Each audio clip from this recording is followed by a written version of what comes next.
Hi everybody, and welcome to my secret lair, aka my living room, which is where I edit these pieces. I just lounge around and edit away. Time for a gear update. Obviously, most of it has come, and just wanted to let you know that it has arrived, that I haven't skipped off to Aruba with your money. I really do appreciate everything that you folks have done. Yes, I have had to take some money out as far as a loan is concerned to pay for the rest of it, but the lion's share was done by you people. So again, thank you very much.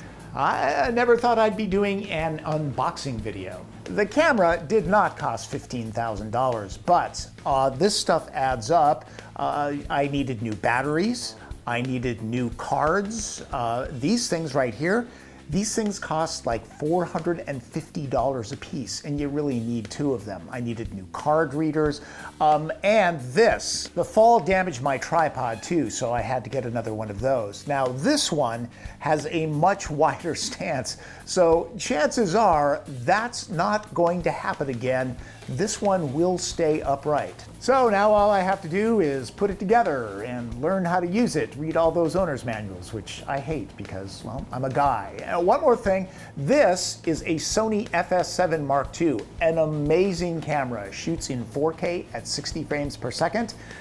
However, my old computer, it won't handle that. So for the 2 or 3 or 4 or 5 months that it takes me to save up for a new computer to do that, you'll be seeing these in standard high definition, but it will look terrific. You will see the difference, okay? So once again, thank you very much. There's your update.